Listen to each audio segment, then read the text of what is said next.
Assalamualaikum warahmatullahi wabarakatuh. Sobat muda, bertemu lagi di channel The Young Ideas STE Swasta Mandiri Surakarta, di mana sobat muda bisa menyampaikan ide, gagasan, impian, dan kritik di channel ini.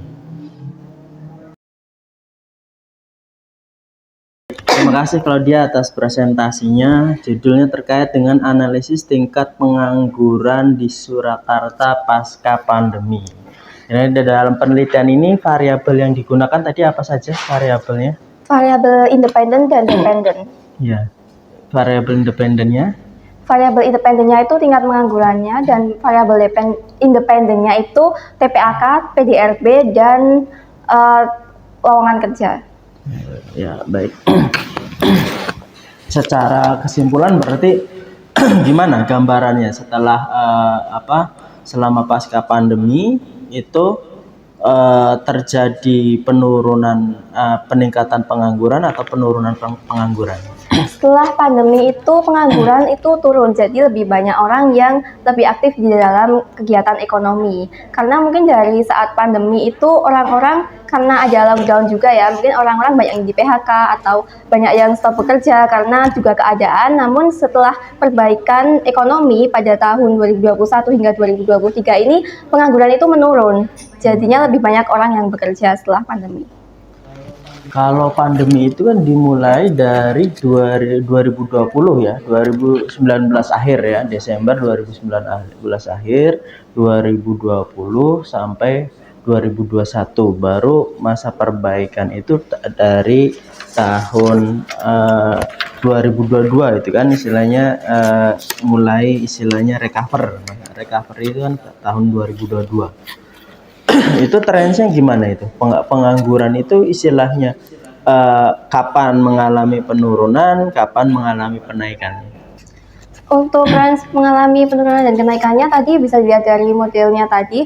Untuk tahun 2020 itu pas TPAK itu di angka minus ya, dan yang pada tahun 2021 itu kebanyakan peningkatannya tidak terlalu signifikan. Namun ketika kita lihat di tabel tadi yang tahun 2022 itu ada yang meningkat sekitar 5, tadi, hingga di tahun 2023 ini 4. Jadinya untuk tahun 2020 hingga tahun 2021 itu juga peningkatannya masih tidak terlalu banyak, tapi ketika sudah recovery itu lebih banyak peningkatannya.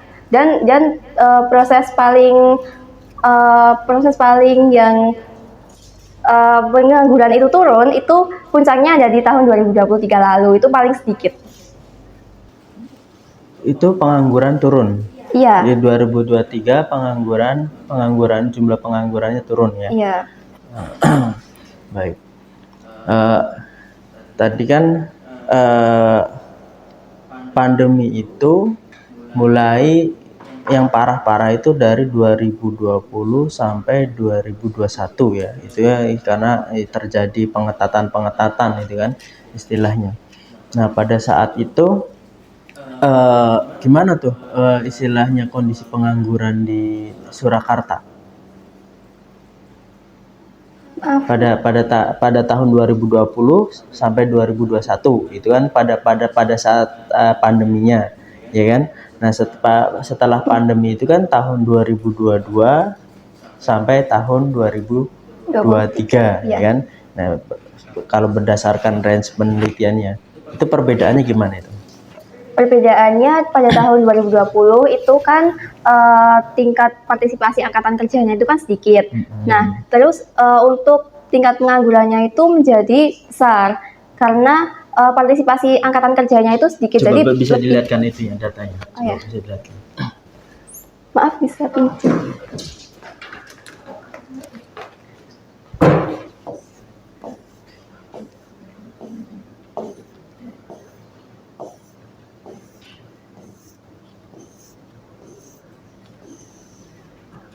Mungkin bisa dilihat dari sini.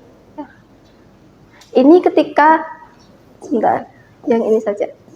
Yang atas ya, yang atas. Ini ya. Nah, itu kan tahun 2020 lowongan pekerjaan 461 ya, sedikit ya lowongan pekerjaan. Pertumbuhan PDRB-nya itu minus, ya kan. Kemudian tahun 2021 itu kan masih masa pandemi itu, masih masa pandemi, masih masa pengetatan. Nah, di situ ada lowongan pekerjaan yang meningkat signifikan 8.301. Nah, itu kira-kira karena apa itu? Karena mungkin dari tahun 2020 ini kan sedang marak-maraknya COVID-19, itu semuanya pekerjaan itu stop. Nah, jadi di tahun 2021 itu setelah mungkin orang-orang itu sudah berbaur ya dengan ternyata sudah mengerti kalau pandemi itu seperti ini, seperti apa. Nah, setelah itu banyak orang-orang tuh yang membuka lowongan pekerjaan agar kemungkinan ya jika orang-orang itu tidak memiliki pekerjaan, nanti jadi ekonominya turun. Maka orang-orang itu berbondong-bondong buat membuka pekerjaan agar juga bisa meningkatkan kondisi ekonomi agar pulih. Jadinya banyak pekerjaan sehingga orang-orang itu lebih banyak mencari pekerjaan juga dan mendapatkan pekerjaan juga agar memulihkan ekonomi yang ada di situ karena sedang turun-turunnya ekonomi yang ada. Ini data-data ini menarik ini karena istilahnya tahun 2020-21 itu kan masih masa pandemi itu ya. Tahun 2021 itu bisa ada lowongan kerja sekitar 8.301 dari 461. Ini loncatnya sangat tinggi sekali kan. Datanya terjadi gapnya itu datanya sangat tinggi. Sedangkan tahun 2022-nya setelah masa recovery itu ya kan, awal-awal masa recovery justru di situ lowongan pekerjaannya mengalami penurunan ya, dibandingkan pada 2021 yang masih pada masa pandemi. Kira-kira itu penyebabnya apa itu? Ada informasinya nggak? Oh ya, ini kan dari tahun 2021 lowongan pekerjaannya 8.000. Nah, dari tahun itu sudah banyak orang yang sudah memiliki pekerjaan. Maka dari itu mungkin dari perusahaan-perusahaan itu sudah memiliki cukup karyawan yang memenuhi sehingga pada tahun selanjutnya itu lowongan pekerjaan tidak dibuka sebanyak tahun sebelumnya, namun tetap menunjukkan banyaknya lowongan kerja juga. Berarti kalau bisa disimpulkan gimana itu? Jadi pasca selama pandemi istilahnya berarti Solo itu pada saat pandemi dia berhasil menurunkan tingkat pengangguran ya. Iya. Berhasil menurunkan tingkat pengangguran dari 792 turun menjadi 7,85, kemudian pada saat paskanya turun lagi menjadi 5,83 dan 2023 4,58. Ya. Oke. Coba ke itu lagi. Tadi dikatakan apa, PDRB terbalik dengan pengangguran.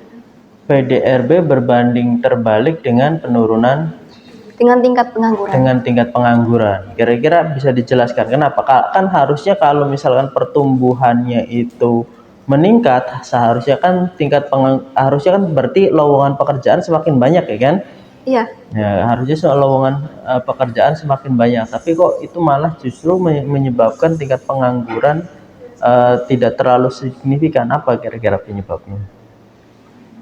Karena PDRB ini kan adalah, sebentar, saya tunjukkan slide-nya.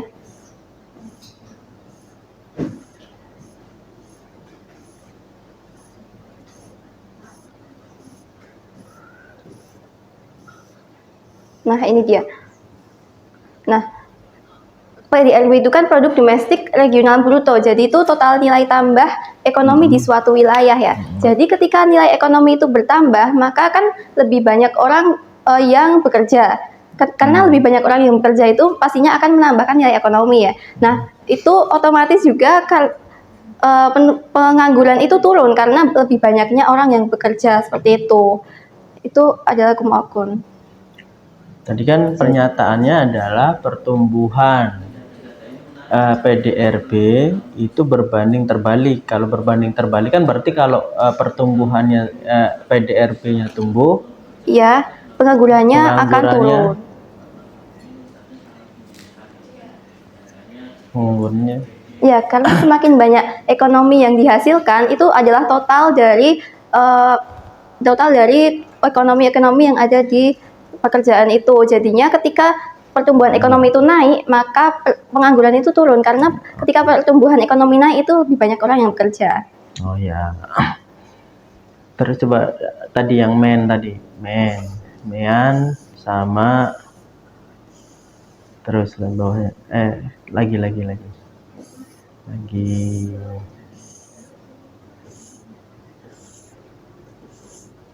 terus ke bawah lagi.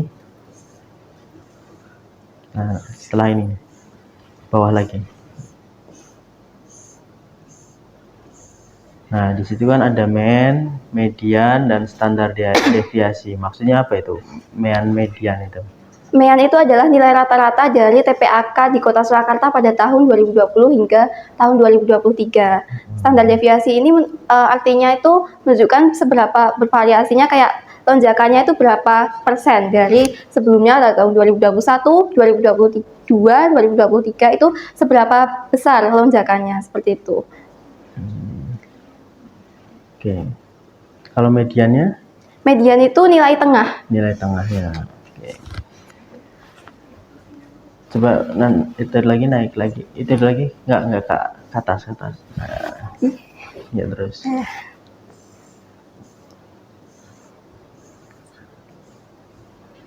Lagi. Ini tadi sama ya ini ya. Gambarnya. R-square menunjukkan 99,2%. Variasi dalam tingkat pengangguran dapat dijelaskan oleh model koefisien TPAK. Setiap peningkatan 1% dalam TPAK diharapkan mengurangi pengangguran sebesar 1. Oke.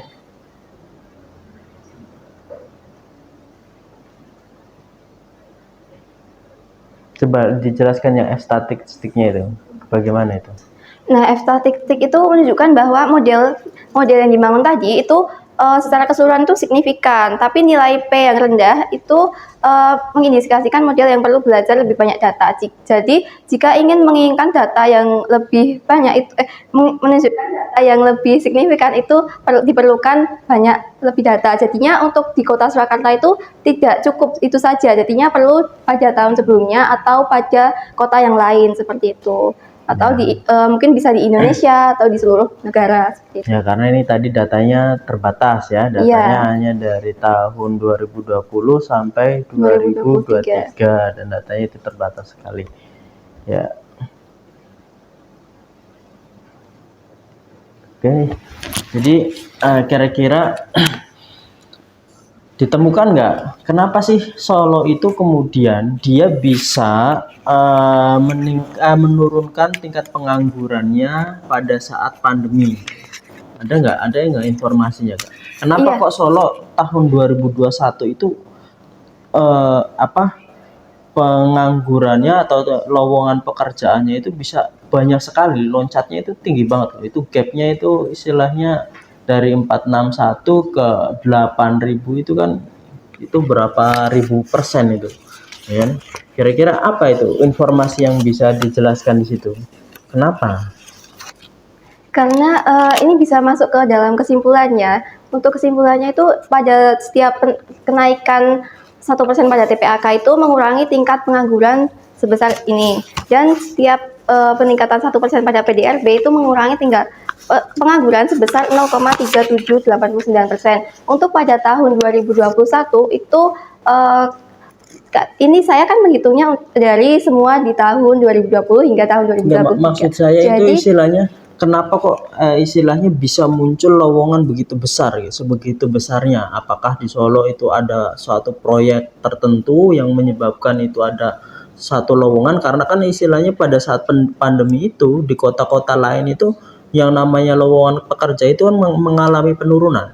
2020, 2021 itu mengalami penurunan lowongan pekerjaan. Tapi di situ di Solo bisa muncul sampai sekian ribu persen, ya kan, dari tahun 2020 itu. Kira-kira ada apa?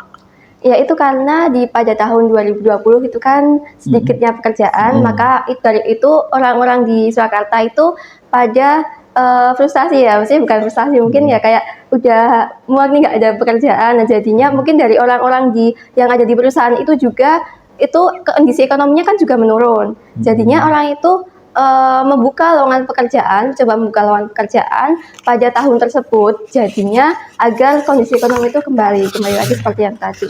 Membuka lowongan pekerjaan. Iya. Padahal pas 2021 itu membuka lowongan pekerjaan itu nggak mudah. Maksud saya istilahnya apa gitu loh penyebabnya. Apakah karena Solo ada proyek pembangunan yang besar, gitu kan? Mungkin kan bisa diakibatkan itu ya kan, misalnya proyek pembangunan Masjid Zahid atau proyek pembangunan Joglo itu kan, yang kemudian bisa menyerap tenaga kerja yang banyak atau apa gitu loh. Untuk informasi ya, untuk khusus tahun 2021 sejauh ini mohon maaf saya belum menemukan. Iya. Ya, Mungkin secara keseluruhannya saja. Kamu hanya mendapatkan data itu dari BPJS, berarti kamu tidak mengetahui apa yang menyebab lonjakan itu tadi ya. Ya. Belum istilahnya tidak mengetahui lebih lanjut istilahnya tadi secara spesifiknya kenaikan seperti itu kan. Okay. Kalau boleh tahu pembimbing penelitiannya siapa? Pembimbingnya ada dari luar, dari sekolahnya, ada juga sama dari kakak saya. Dari kakak. Oh, ya. Karena nanti kalau misalkan saya jelaskan istilahnya bertanya tentang metode penelitian nanti ribet lagi. Ya, nah nanti apakah data itu secara kuantitatif normal ya kan? Karena kalau misalkan kita berbicara tentang metode kuantitatif itu kita harus memastikan validitas data dulu, normalitas data dulu ya kan.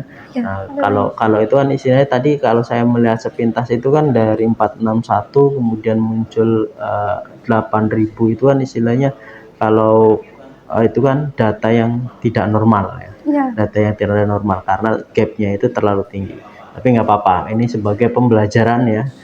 Ini sudah sangat bagus ya, mencoba untuk melakukan penelitian secara kuantitatif, menggunakan regresi, menggunakan R-square, statistik, sudah sangat bagus. Kenapa saya tadi tidak memperdalam terkait dengan metode penelitian, karena di SMA belum dipelajari ya kan metode penelitian ya kan. Ya, tapi sudah bagus berupaya untuk itu. Ya, kita berikan aplaus. Baik, terima kasih. Sekian presentasi dari saya. Mohon maaf apabila ada kesalahan kata ataupun perbuatan. Sekian, wassalamualaikum warahmatullahi wabarakatuh. Waalaikumsalam.